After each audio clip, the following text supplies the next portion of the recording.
Welcome to The Hypnotist, the show that gives you inside access to cutting-edge hypnosis with real clients facing genuine issues.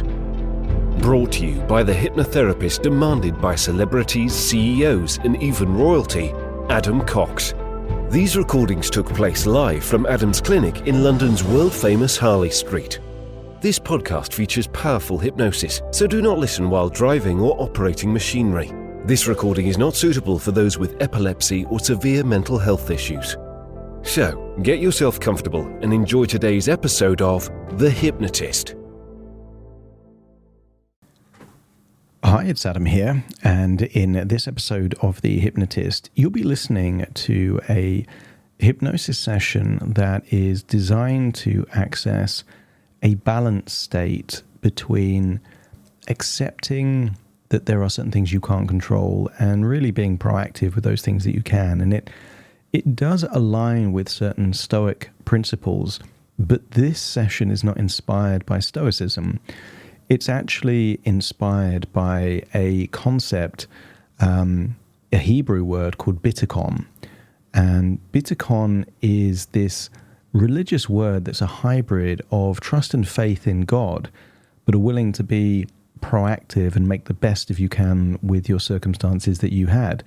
I'd never heard of this word before. The client I was working with, quite a religious person, quite intellectual, likes to study religious texts and learn about this kind of stuff, and really felt that that could be a useful framework for how they see life.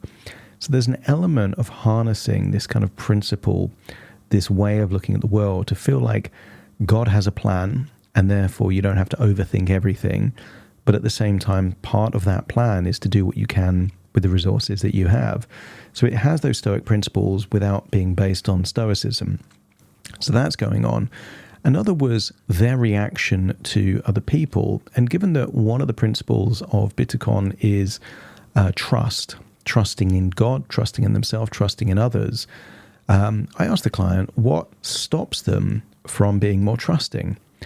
And they gave a couple of anecdotes of when they felt hurt and humiliated with people they considered to be friends that said mean things to them.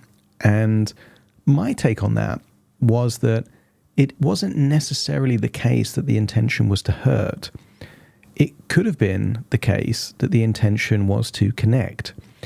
And quite often, more with men than women, in all honesty, men are less open with their emotions. So sometimes they will criticize, or in England we say take the piss, not because they want to hurt someone. It's more as of a term of endearment, a way of connecting in what feels like a safe way. And my interpretation was that what was happening there was that masculine attempt at bonding, and it was interpreted as a form of humiliation or hurt because they wouldn't have done the same thing the other way around. And therefore, what you're going to hear is a different way of positioning trust, that the default is not to distrust until someone has earned the trust, but to trust until someone proves unworthy of trust. And then it uses the law of momentum positively to be more trusting. But it also has this polarity element to it. And sometimes people are at their most motivated, most tenacious, most determined when it's to prove other people wrong. So there is a key suggestion in this, and that is that for people that have good intentions, they're to be trusted. But if there is evidence of bad intentions, that will create a desire to not retract and become smaller, but to rise up and become even more motivated, even more confident, and it creates a polarity response. So it establishes trust for the majority of people. And my belief system is that people are generally good. People are generally well-intentioned, positive people. But it would be ridiculous to say that all people are good, because actually there are some vile people in the world. And I work with a lot of people that want therapy because they've been on the receiving end of evil is a label, but I would say some of the behavior that I've heard, you could think of it in that way, very malicious, cruel, uncaring, unsympathetic, vile, horrible behavior. So the idea that all people are good is nonsensical. But therefore, this frames it as, because most people are good, trust most people. If you figure out that people are malicious or have negative intentions, then actually they don't deserve trust or respect. But you can have them put fuel on the fire. And if you think about a lot of people that seek justice in the world, it's because they're trying to right some kind of a wrong, and they know that there are bad people out there. Think of people that work in the emergency services. Quite often, they see some of the worst of humanity, and yet they feel empowered because they can do something about it. And it utilizes that true element in society, but without overplaying it. I think anyone would benefit from this. I think I've mentioned on a few previous episodes, I'm an atheist, but I do believe that you can find incredible metaphors, incredible belief systems, very empowering ideologies within religion. I just happen not to believe in one specific God. I tend to believe that there isn't a God. And the closest thing I believe to a God is just the infinite power of the subconscious mind. Some people think of religion in that way. So I'm an atheist, but I will utilize whatever I can see value in. So there are some religious references like God's plan in this.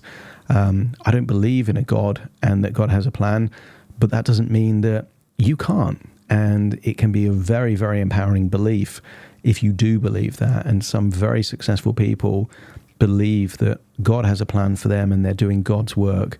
And those people tend to be highly, highly resourceful. So it's not a bad belief to have if you can harness the power that links to that. I hope you find this session useful. And if you feel like you have a curiosity to explore working with me, maybe you've heard a few sessions and you've thought, yeah, I know he works with celebrities and CEOs and even royalty, so I won't be able to work with him. Book a call, a free call on Zoom, 30 minutes, we'll have a chat. I'm not expecting every Zoom call that I have to turn into a client, but you might find that I'm more accessible than you think I am. So explore that if you feel curious. For now, though, find a quiet, comfortable place where you won't be disturbed, relax, and enjoy the session.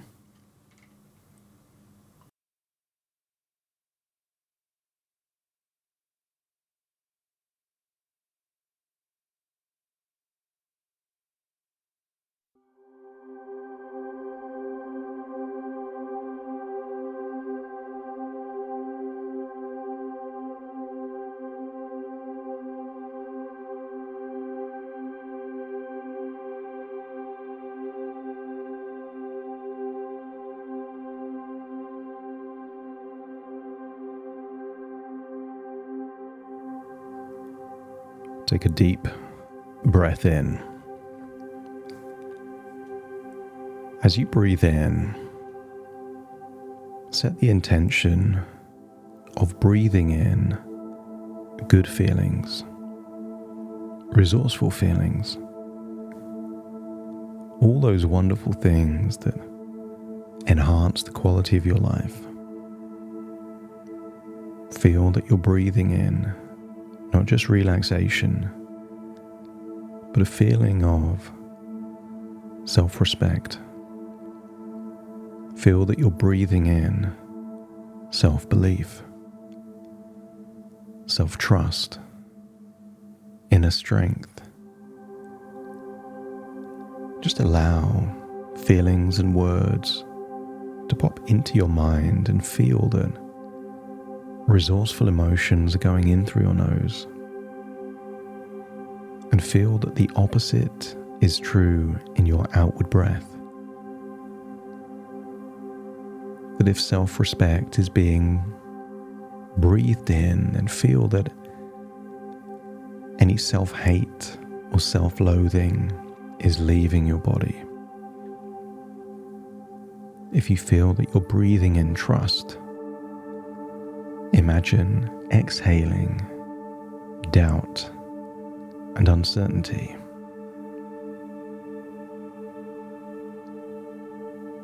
Breathe in a feeling of love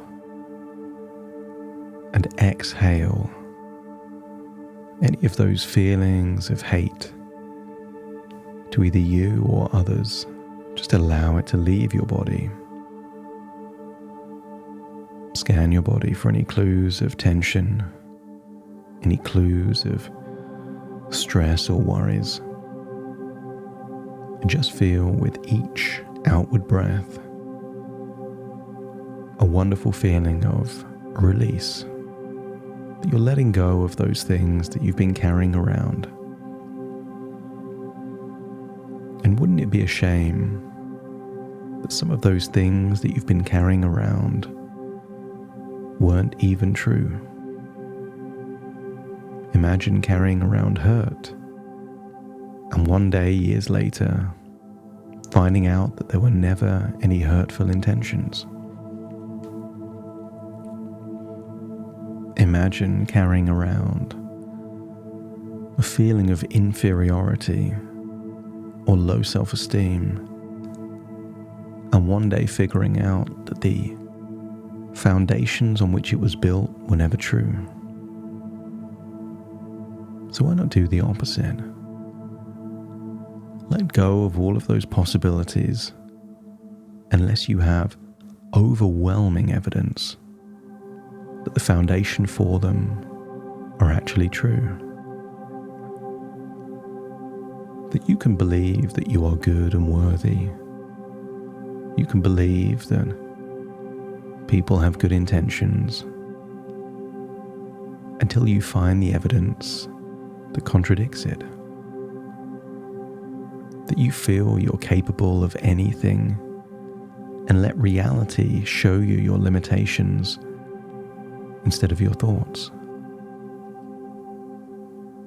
So breathe in those wonderful, resourceful feelings and exhale limitations. I want you to get a growing sense of trust that there is a grand plan for you.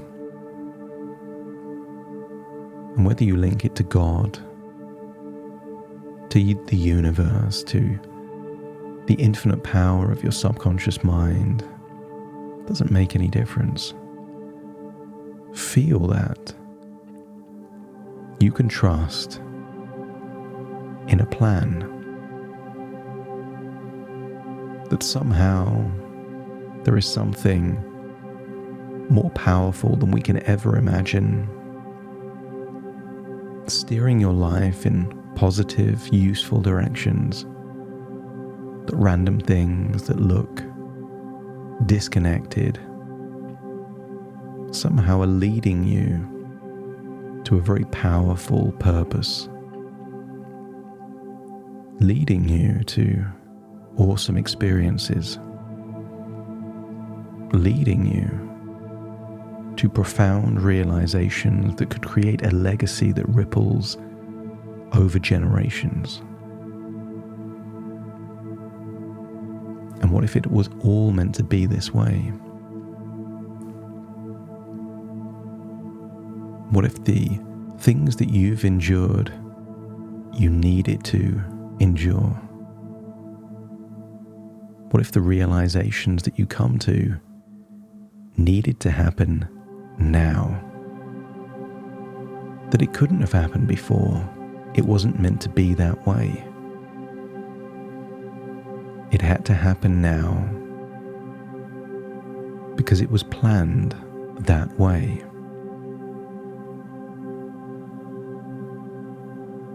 People that were meant to be in your life were meant to be there. People that were meant to leave were meant to leave. That those things you can influence and control, you choose to, and those things you can't, you accept. It just forms part of a bigger picture. And you don't have to know why to believe that it all has a sense of purpose. So as you relax deeply, imagine yourself feeling completely empowered by a concept of trust and balance trusting that everything in your life is part of a greater plan for your ultimate good. That you can move through life with a sense of inner peace, knowing that you can trust people and their good intentions until proven otherwise. That you can feel a growing confidence in your ability to interpret people's actions from a place of trust and understanding. That you assume positive intent as your default until you know for sure that it isn't. And I wonder if you can imagine the calm and strength that comes from trusting in God's plan, allowing you to approach others with an open heart and mind. And maybe you can notice how empowered you feel when you realize that those with malicious intentions cannot diminish you, but instead inspire you to be more confident and courageous. That whatever they want you to do or be will simply inspire the opposite. If they want you to be small, you will become big. If they want you to be weak, you will become strong. If they want you to hide away, you will become emboldened and even more sociable and outgoing. You will not play their game anymore. You will play your game.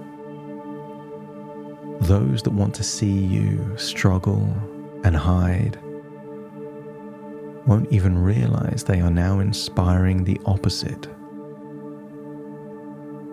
But most people don't have those malicious intentions. As you find yourself trusting that most people have good hearts and mean well, and this trust brings you more connection, more joy, and deeper relationships. But maybe that 1 in 100 that has the goal to see you struggle won't even realize they are inspiring you to rise up. And maybe you could imagine how much stronger and more capable you feel in social situations, knowing that your trust in others helps you engage with confidence and ease.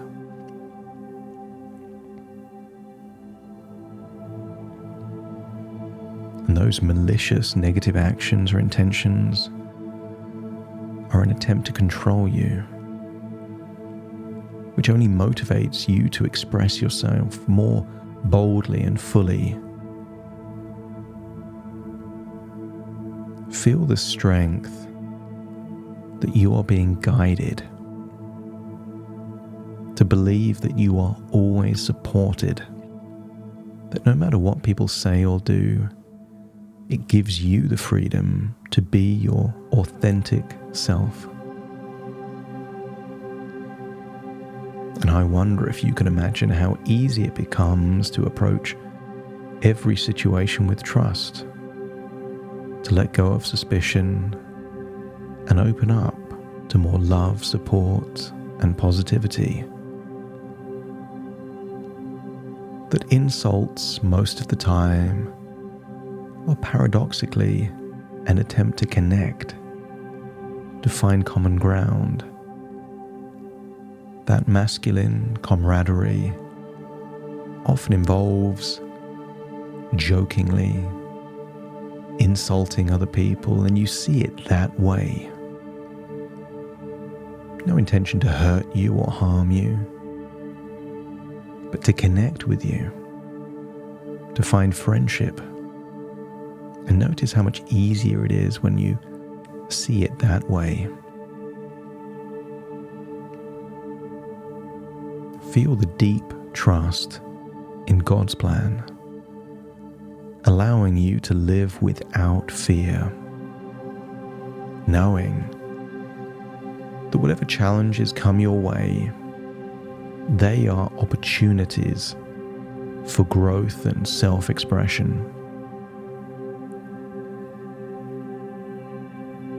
Like a good twist in a movie, you start to see previous experiences of insults and abuse and humiliation through the lens of positive intentions that were just inadvertently hurting you, as you realize that you gave the power to be hurt through a false interpretation some of the time. As you update those memories to look at it through the lens of positive intentions that were misinterpreted, you realize there are less people out there with negative intentions than you previously thought. That most people are good, kind, caring people. They don't want to see someone hurt or humiliated. That most people are desperately seeking connection.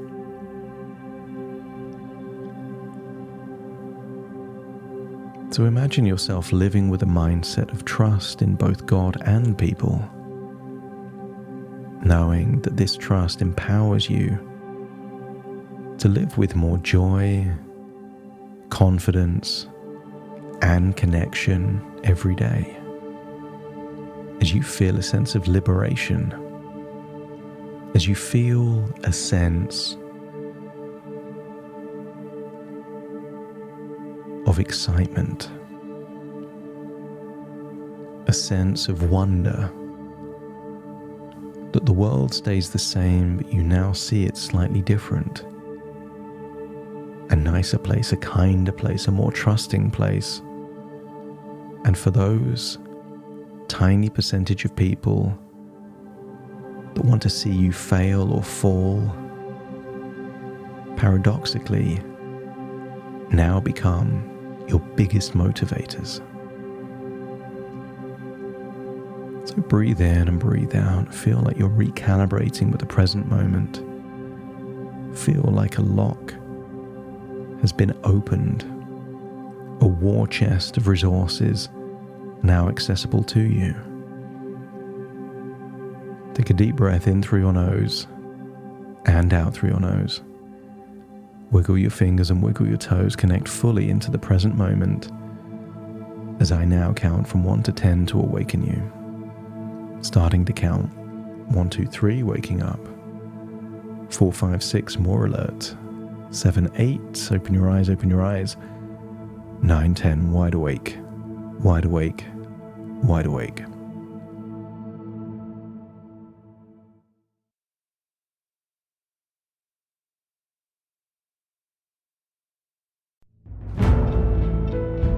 Thank you for listening to The Hypnotist with Adam Cox, the show that gives you inside access to cutting-edge hypnosis with real clients facing genuine issues. To automatically receive the latest episodes, please subscribe. If you'd like to support the show, please share this episode with just one friend you think it could help. And if this episode helped you, please leave us a 5-star review.